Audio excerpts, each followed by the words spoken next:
Horton Hears a Who by Dr. Seuss and published by Random House.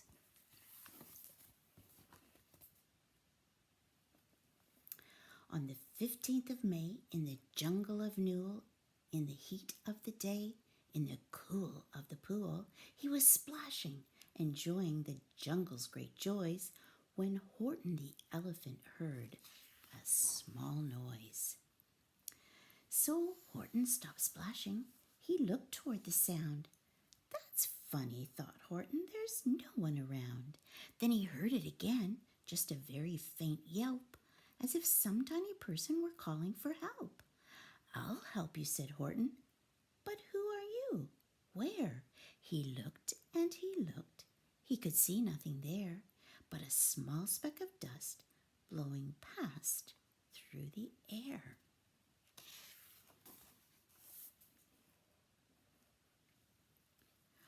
I say, murmured Horton, I've never heard tell of a small speck of dust that is able to yell. So you know what I think?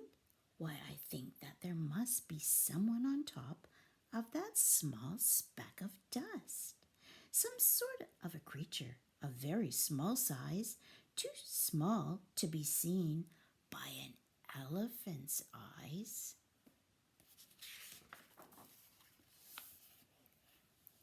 Some poor little person who's shaking with fear that he'll blow in the pool. He has no way to steer. I'll just have to save him, because after all, a person's a person, no matter how small.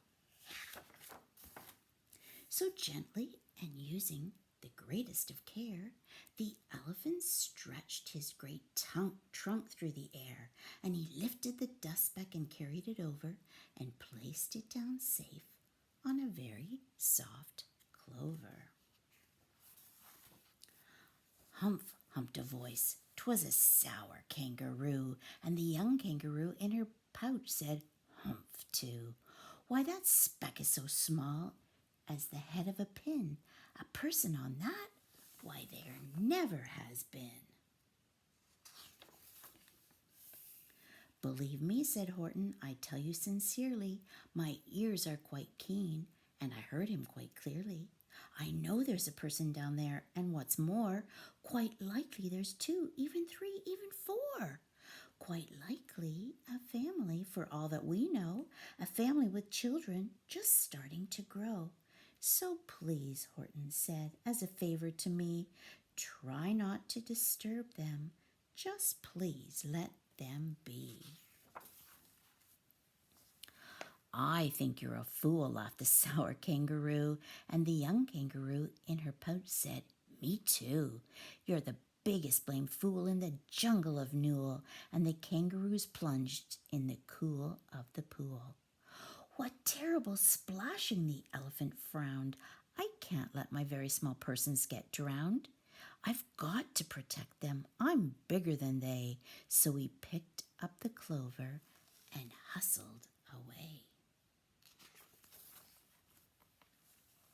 Through the high jungle treetops, the news quickly spread.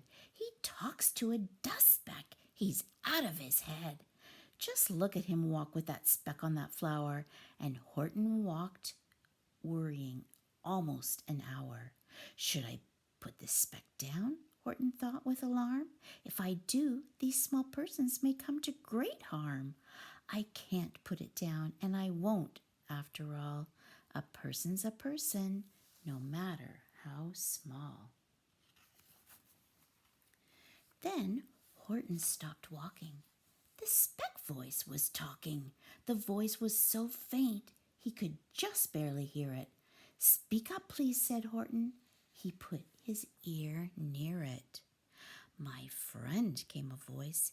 You're a very fine friend. You've helped all us folks on this dust speck no end. You've saved all our houses, our ceilings and floors. You've saved all our churches and grocery stores. You mean, Horton gasped, you have buildings there too? Oh yes, piped the voice, we most certainly do. I know, called the voice, I'm too small to be seen, but I'm mayor of a town that is friendly and clean. Our buildings to you would seem terribly small, but to us who aren't big, they are wonderfully tall.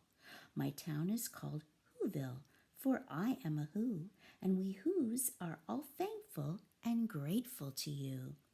And Horton called back to the mayor of the town, "You're safe now. Don't worry. I won't let you down." But just as he spoke to the mayor of the speck, three big jungle monkeys climbed on Horton's neck. The Wickersham brothers came shouting, "What rot! The elephant's talking to who's who are not. There aren't any who's and they don't have a mayor, and we're going to stop all this nonsense, so there." They snatched Horton's clover. They carried it off to a black-bottomed eagle named Vladikoff, a mighty strong eagle of very swift wing, and they said, "Will you kindly get rid of this thing?" And before the poor elephant even could speak, that eagle flew off with the flower in his beak. All that late afternoon and far into the night, the black-bottomed bird flapped his wings in fast flight, while Horton chased after with groans over stones that tattered his toenails and battered his bones, and begged, "Please don't harm all my little folks who have as much right to live as us bigger folks do." But far, far beyond him that eagle kept flapping, and over his shoulder called back, "Quit your yapping. I'll fly the night through. I'm a bird. I don't mind it. And I'll hide this tomorrow where you'll never find it." And at 6:56 the next morning he did it. It sure was a terrible place that he hid it. He let that small clover drop somewhere inside of a great patch of clovers 100 miles wide. "Fine that," sneered the bird, "but I think you will fail." And he left with a flip of his black-bottomed tail. "I'll find it," cried Horton. "I'll find it or bust. I shall find my friends on my small speck of dust." And clover by clover by clover with care, he picked up and searched them and called, "Are you there?" But clover by clover by clover he found that the one that he sought for was just not around. And by noon poor old Horton, more dead than alive, had picked, searched, and piled up 9,005.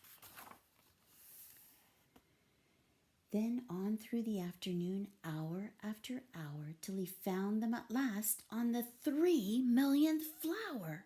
"My friends," cried the elephant, "tell me, do tell, are you safe? Are you sound? Are you whole? Are you well?"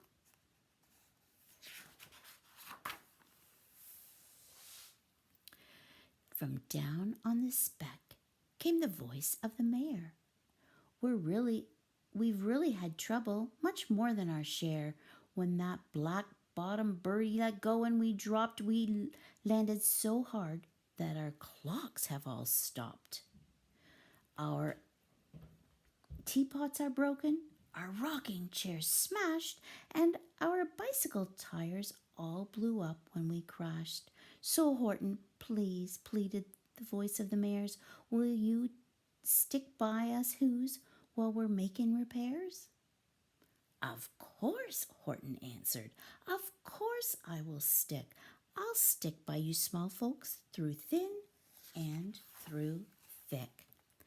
"Humph," humphed a voice. "For almost 2 days you've run wild and insisted on chatting with persons who've never existed. Such carryings on in our peaceable jungle. We've had quite enough of your bellowing bungle, and I'm here to state," snapped the big kangaroo, "that your silly, nonsensical game is all through." And the young kangaroo in her pouch said, "Me too." With the help of the Wickersham brothers and dozens of Wickersham uncles and Wickersham cousins and Wickersham in-laws whose help I've engaged. You're going to be roped and you're going to be caged. And as for your dustback, that we shall boil in a hot steaming kettle of bezel nut oil. Boil it, gasped Horton. Oh, that you can't do. It's all full of persons. They'll prove it to you. Mr. Mayor, Horton called. Mr. Mayor, you've got to prove now that you really are there. So call a big meeting, get everyone out. Make every who holler, make every who shout, make every who scream. If you don't, every who is going to end up in a bezel nut stew. And down on the dustback, the scared little mayor quick called a big meeting in Whoville Town Square. And as people cried loudly, they cried out in fear, "We're here, we're here, we are here, we are here." The elephant smiled. That was clear as a bell. You kangaroos surely heard that very well. All I heard, snapped the big kangaroo, was the breeze and the faint sound of wind through the far distant trees. I heard no small voices, and you didn't either. And the young kangaroo in her pouch said, "Me neither."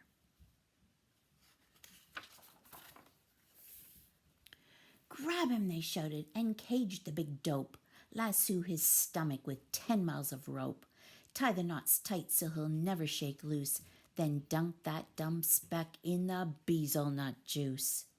Horton fought back with great vigor and vim, but the Wickersham gang was too many for him.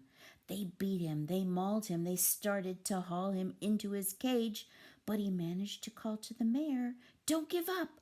I believe in you all. A person's a person no matter how small, and you very small persons will not have to die if you make yourselves heard, so come on now and try." The mayor grabbed a tom-tom. He started to smack it, and all over Whoville they whooped up a racket. They rattled tin kettles, they beat on brass pans, on garbage pail tops and old cranberry cans. They blew on bazookas and blasted great toots on clarinets, oompas and boompas and flutes. Great gusts of loud racket rang high through the air. They rattled and shook the whole sky. And the mayor called up through the howling, mad hullabaloo, "Hey, Horton, how's this? Is our sound coming through?" And Horton called back, "I can hear you just fine, but the kangaroo's ears aren't as strong quite as mine. They don't hear a thing. Are you sure all your boys are doing their best? Are they all making noise? Are you sure every who down in Whoville is working? Quick, look through your town. Is there anyone shirking?" Through the town rushed the mayor from the east to the west, for everyone seemed to be doing his best. Everyone seemed to be yapping or yipping. Everyone seemed to be beeping or bipping. But it wasn't enough, all this ruckus and roar. He had to find someone to help him make more. He raced through each building. He searched floor to floor. And just as he felt he was getting nowhere and almost about to give up in despair, he suddenly burst through a door, and that mayor discovered one shirker quite hidden away in the Fairfax Apartments, apartment 12J. A very small shirker named Jojo was standing, just standing, and bouncing a yo-yo, not making a sound, not a yip, not a chirp. And the mayor rushed inside and he grabbed the young twerp. And he climbed with the lad up the Eiffelberg Tower. "This," cried the mayor, "is your town's darkest hour. The time for all who have blood that is red to come to the aid of their country," he said. "We've got to make noises in greater amounts, so open your mouth, lad, for every voice counts. Thus he spoke as he climbed. When they got to the top, the lad cleared his throat and he shouted out, "Yop!" And that yop, that one small extra yop put it over. Finally, at last, from that speck on that clover, their voices were heard. They rang out clear and clean. And the elephant smiled. Do you see what I mean? They've proved they are persons, no matter how small, and their whole world was saved by the smallest of all. How true, yes, how true, said the big kangaroo. And from now on, you know what I'm planning to do. From now on, I'm going to protect them with you. And the young kangaroo in her pouch said, Me too. From sun in the summer, from rain when it's fallish, I'm going to protect them, no matter how smallish.